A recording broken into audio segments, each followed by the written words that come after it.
Hey there, subscribe to my channel, and also press this bell icon so you never miss any new updates, cause whenever we upload new video you will get a notification on your phone. Part 1. The director of an engineering company is interviewing an applicant for a job. First, you have some time to look at questions 1 to 6.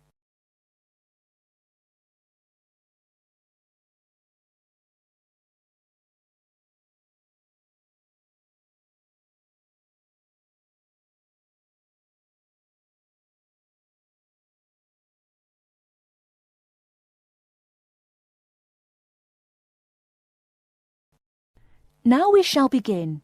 You should answer the questions as you listen, because you will not hear the recording a second time. Listen carefully and answer questions 1 to 6.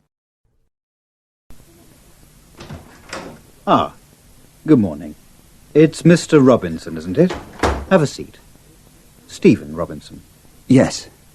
Is that S-T-E-V-E-N or P-H? It's V. Okay. I've got your letter of application, but I need a few more details for the file. Now, you're from Manchester. What exactly is the address? Yes, it's Dynevor Gardens, that's D-Y-N-E-V-O-R, Prestwich. Thanks. And telephone? Well, it isn't mine, it's the landlord's, but I can be contacted. It's 483-250. Uh-huh. The landlord lives in, does he?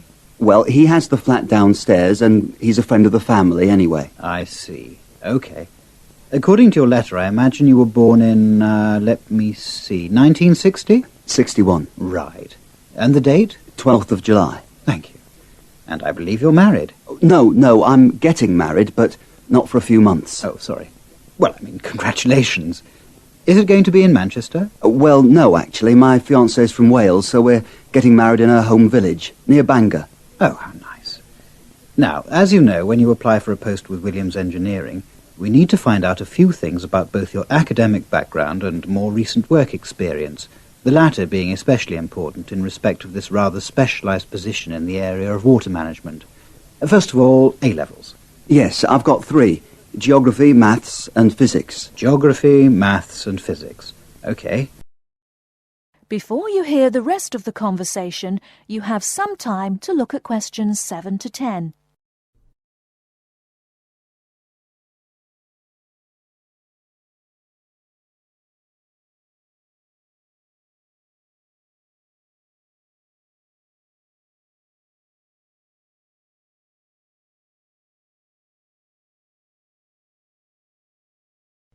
Now listen and answer questions 7 to 10. And what about your degree? I went to Sheffield University and got an engineering degree, with water management as my specialisation. Uh-huh. And as for work experience, I started out after graduating in 1986 in China, working for the Chinese government. Did you work as a volunteer? No, I did get a nominal salary. It was a 2-year irrigation project. That sounds fascinating. How did you organise that? You say it wasn't a British company, then? No. My university had links with a Chinese engineering university, so it was organised at that level. And after that? Then I came back, moved to Manchester, and have been working with Latimer Engineering since then. And what exactly are you doing for Latimer? Oh, I'm working in irrigation again, this time as a project research assistant. Great. I've got your details. Now let's move on to a more general discussion about what we're looking for.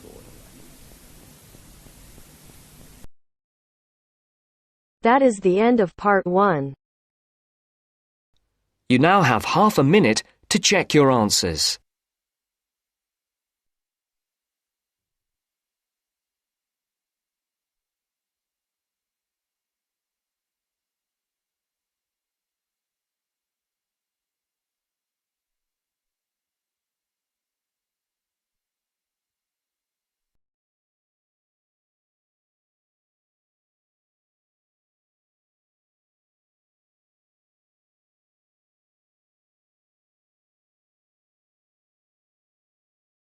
Now turns to Part 2. Part 2. First, you have some time to look at questions 11 to 15.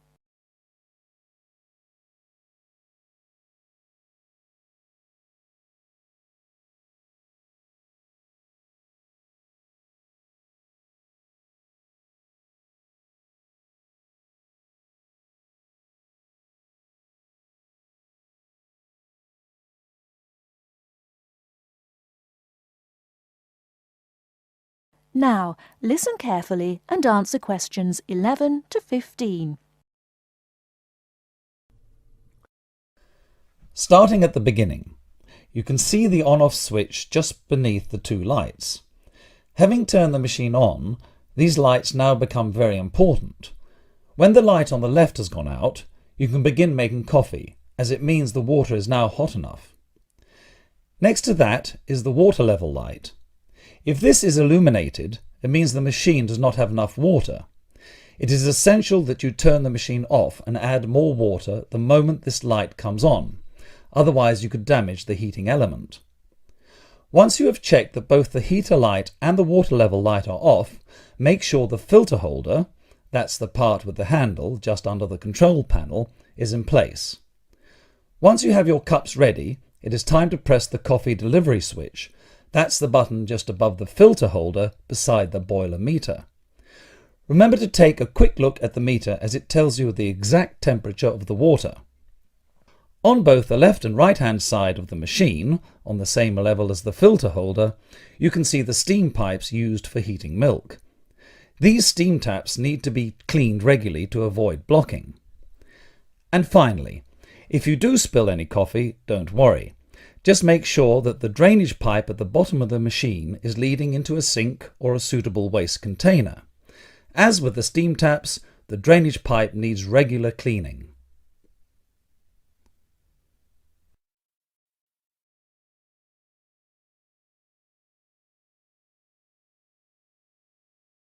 Before you hear the rest of the talk, you have some time to look at questions 16 to 20.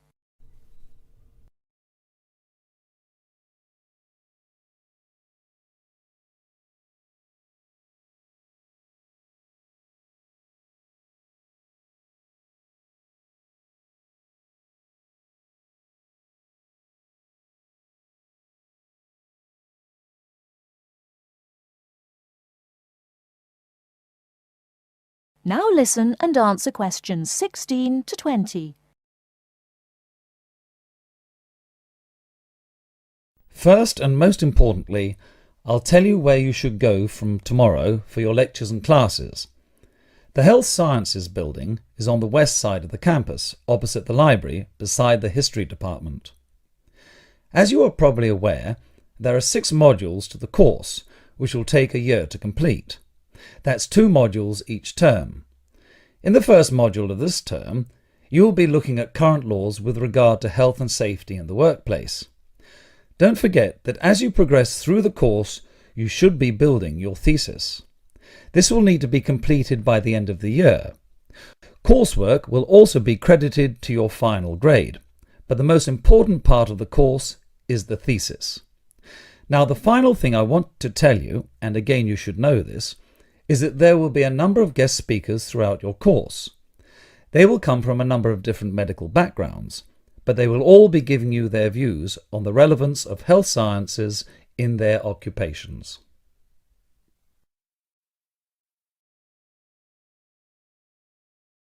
That is the end of part 2. You now have half a minute to check your answers.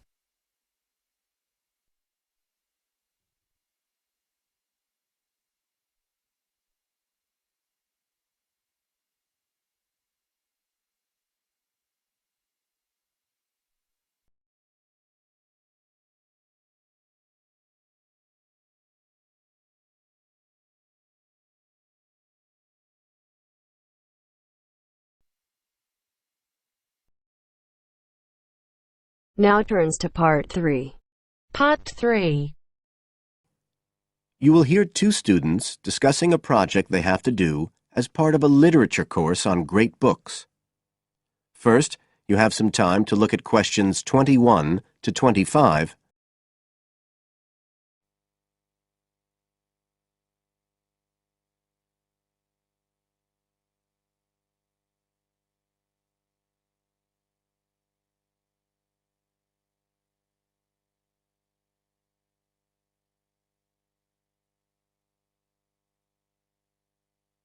Now listen carefully and answer questions 21 to 25. Hi, Joey. How are you doing? I heard you were sick. Oh, hi, Olivia. Yeah, I had a virus last week, and I missed a whole pile of lectures, like the first one on the great books in literature, where Dr. Castle gave us all the information about the semester project. I can give you copies of the handouts. I've got them right here. That's okay. I already collected the handouts, but I'm not very clear about all the details. I know we each have to choose an individual author. I think I'm going to do Carlos Castaneda. I'm really interested in South American literature. Have you checked he's on the list that Dr. Castle gave us? We can't just choose anyone. Yeah, I checked. It's okay. Who did you choose? Well, I was thinking of choosing Ernest Hemingway, but then I thought, no, I'll do a British author, not an American one. So I chose Emily Bronte. Okay. And first of all, it says we have to read a biography of our author. I guess it's okay if we just look up information about him on the internet? No, it's got to be a full-length book. I think the minimum length's 250 pages. There's a list of biographies. Didn't you get that? Oh, right. I didn't realize we had to stick with that. So, what do we have to do when we've read the biography? Well, then we have to choose one work by the writer. Again, it's got to be something quite long. We can't just read a short story. But I guess a collection of short stories would be okay? Yes, or even a collection of poems, they said. But I think most people are doing novels. I'm going to do Wuthering Heights. I've read it before, but I really want to read it again now I've found out more about the writer. And then the video. We have to make a short video about our author and about the book. How long has it got to be? A minute. What? Like 60 seconds? We got to give all the important information about their life and the book we choose? Well, you can't do everything. I wrote it down somewhere. Yes, Dr. Castle said we had to find or write a short passage that helps to explain the author's passion for writing, why they're a writer. So we can back this up with reference to important events in the writer's life, if they're relevant. But it's up to us, really. The video's meant to portray the essence of the writer's life and the piece of writing we choose. So when we read the biography, we have to think about what kind of person our writer is. Yes, and the historical context and so on.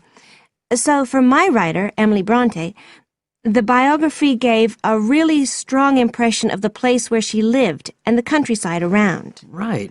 I'm beginning to get the idea. Before you hear the rest of the talk, you have some time to look at questions 26 to 30.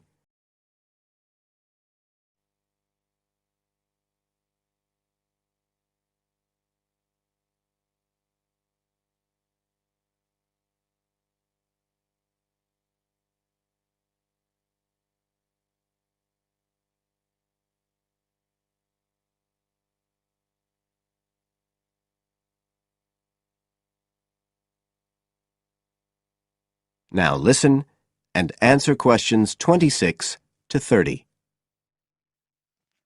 Can I check the other requirements with you? Sure. The handout said after we'd read the biography, we had to read the work we'd chosen by our author and choose a passage that's typical in some way, that typifies the author's interests and style. Yes, but at the same time, it has to relate to the biographical extract you choose. There's got to be some sort of theme linking them. Okay, I'm with you. And then you have to think about the video. So are we meant to dramatize the scene we choose? I guess we could, but there's not a lot of time for that. I think it's more how we can use things like sound effects to create the atmosphere, the feeling we want. And presumably visuals as well? Yeah, of course. I mean, I suppose that's the whole point of making a video. But whatever we use has to be historically in keeping with the author. We can use things like digital image processing to do it all. So we can use any computer software we want? Sure.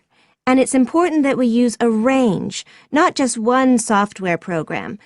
That's actually one of the things we're assessed on. Okay.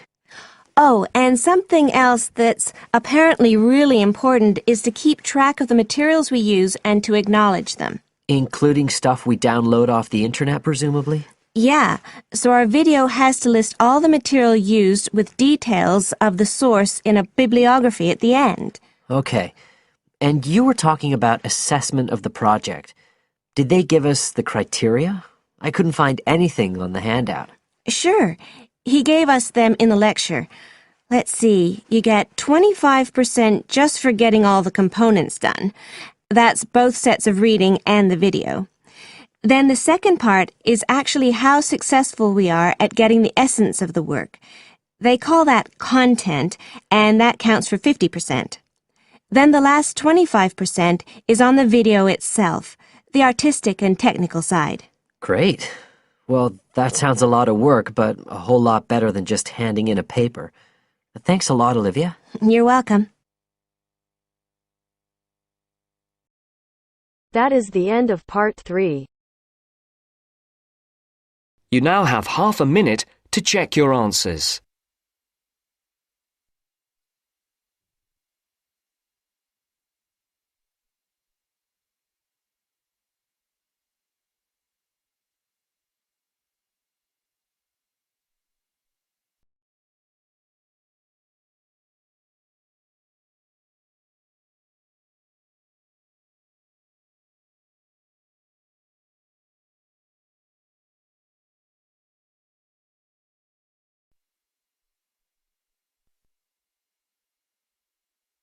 Now turns to part 4. Part 4. You will hear a talk on seasonal affective disorder. First, you have some time to look at questions 31 to 40.